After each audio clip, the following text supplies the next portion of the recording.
Over the last 7 years, I've spent $6.3 million running ads on various ad platforms promoting a variety of my businesses. We're talking YouTube, Instagram, Facebook, LinkedIn, Google, even tried advertising on Plenty of Fish. I've done it all. And I want to share with you 5 of the biggest lessons I've learned, things that you need to understand if you have any hope of having profitable, successful ad campaigns that promote your business. But first, if you're new here, my name's John, husband, father, entrepreneur, and founder of AdClients.com. And over the past 10 years, I've launched a variety of businesses that have collectively generated over $30 million online without having to hustle 24/7, sacrificing my personal life or stopping doing the things that I love, and now I focus on teaching people how to do the same. So let's get into these 5 things, and point 4 is a biggie, and for that I'm going to need my trusty whiteboard. But the first thing you need to know is cheaper traffic and cheaper leads is not always the best way to go. When we finally launch our business online and we're ready for traffic, or we launch a new sales funnel, or we get our website ready for visitors, and we've done some research and found out that running some paid ad campaigns would be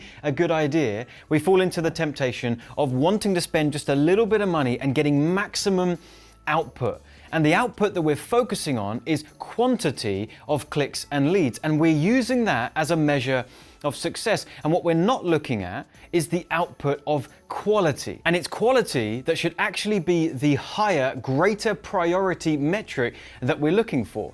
Oftentimes, what I have found in my experience is the times where I'm going for cheaper traffic and cheaper leads, I'm finding that the quality follows that. And so I could get 1,000 people coming through to my website, or 1,000 people coming through into my sales funnel, but almost nobody, sometimes absolutely nobody, is buying anything in my funnel. So therefore that ad spend was completely wasted. I would prefer to get, instead of 1,000 low quality clicks, I'd rather get 100 high quality clicks, pay more on average for each click, but I'm actually having those people come through my funnel or visit my website, engage with my brand, and actually buy stuff. I have a greater chance of getting a greater ROI that way. And it might be helpful for you to understand why this is happening. On these different ad platforms, and it's the same on Facebook, Instagram, LinkedIn, Google, YouTube, they're all the same. They run similar to an auction. And the people that are willing to pay the most for the item at an auction, they win the item. Same thing on these traffic platforms. The people that are willing to bid and budget the higher amounts for traffic, they get the creme de la creme traffic. So when we're not willing to spend that premium price and we're putting a cap on how much we're willing to pay for a click or for a lead, every single ad platform is putting you in a lower level category and giving you lower level traffic. So what we need to focus on is having a business and a sales funnel that is doing a really good job at converting that traffic and making it profitable, so that we can afford to up our budget, up our bid, and we then move into the premium tier of traffic and everything starts to work amazingly well for the business. The second point, and this has changed and evolved over time, but it's the way in which we script these ad campaigns and how we call out the audience. We used to produce video paid ads, for example, in such a way where we would call out the audience that we're after. So I would say, hey, if you're a coach or a consultant, or if you're looking for more clients for your coaching business, and I'm calling out the audience and then I move into whatever the rest of the video is, that used to be the way it worked. But now, my friend Rich Sheffron talks about it like this, although I'm gonna describe it in a slightly different way. But imagine a new idea takes off and you've created a new hook, a new angle, a new way to call out your audience in an ad. It's on an upward trend. The effectiveness of that is going up, but we hit a point where more people jump on that trend, more people are doing it, that we hit a moment where it's had its peak. And now it's on a downward trend because more people have adopted that way of doing scripts, calling out audiences. This was the height of success. This was the upward trend, and now we're on a downward trend. This is where we are at with that type of ad. Everyone and their mum nowadays is starting an ad campaign with, hey, are you insert audience with insert problem no longer effective? We have to get more creative. In case it's interesting, I'll show you an example of the before and the after. So the before, we would do things like this. If you are a coach or a trainer and you're trying to get clients online, you literally have to see what I've got to show you here. So that's my 5-second hook, calling out exactly who I want. No longer as effective as it used to be. Now we're trying things like this, where we're getting just that little bit more creative. If I had to start my online coaching business all over again, this is exactly what I would do to get back to 20K months so there's the new version. I'm still speaking to the type of person that I want, but I'm using a slightly more creative ad script. By the way, if you want to learn the perfect way to script an ad campaign, and this works across all platforms, by the way, I've got a resource for you. It's called the 60-second script. I basically tell you exactly what to say and do all the way through an ad campaign so that in 60 seconds you can have a world-class ad that calls out your audience and drives traffic to your websites. If you want this, my free gift to you, there's a link in the description box or a QR code around here somewhere. Go ahead, tell me where to send this and I'll get it straight over to you. The third thing, and this is really important, is that you make data-driven decisions with everything you do in your traffic generation efforts. When you are running ad campaigns and sending that into whatever the website or the sales funnel is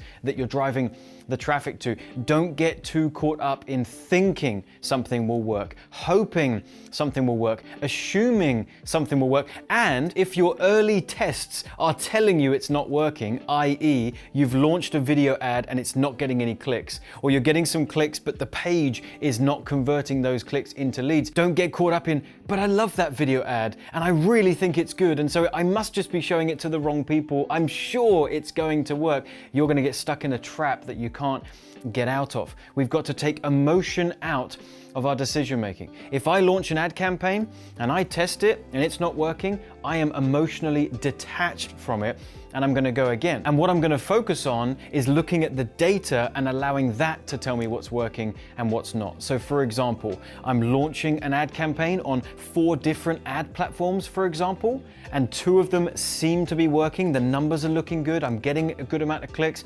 I'm generating some leads in the business, and 2 aren't. I'm not going to say to the 2 that are not getting me results, but I was sure they were going to work, so I'm still going to push some money to those platforms. Nope, I'm going to follow the data and I'm going to shift my budget onto the platforms that are working. And I'm using that way of thinking to make all of the decisions, the big ones and the very small granular ones, when it comes to driving traffic and growing my business. So now you might be wondering, well, what data should you be looking at when it pertains to an ad campaign? And so I'll break this down for you, because an easy way to remember this is 4 C's: clicks, contacts, calls, and closes. Now this would be if you're in the high ticket space. So you can take from this what you can and try to adapt it for your business. But the typical business that I have and the type of clients that we serve are people that have high ticket coaching programs or services or courses. And so we're looking to drive traffic, turn that traffic into leads, and then turn those leads into qualified call bookings on our calendar,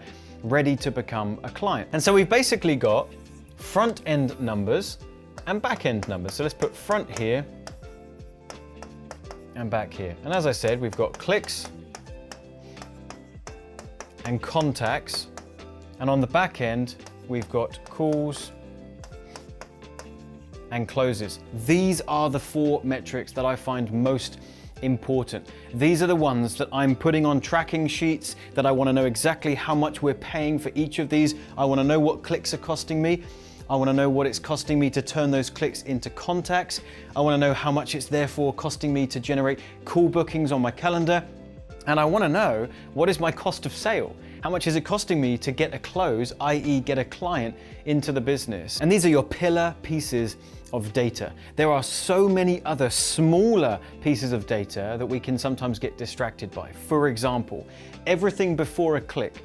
On an ad platform, you can look at impressions and watch time and all this other mindless data that all that's doing is generating the click. And so I just want to go straight to the big piece of data. If I launch an ad campaign, I don't care about those 10 points of data. I want to know if I'm getting clicks. And if I am getting clicks, for what price? And if it's a price I can afford to pay, knowing the profitability of my business, happy days. If I'm not generating clicks, or those clicks are costing me too much, I know that there's something wrong with my ad campaign and I'll go in and fix it.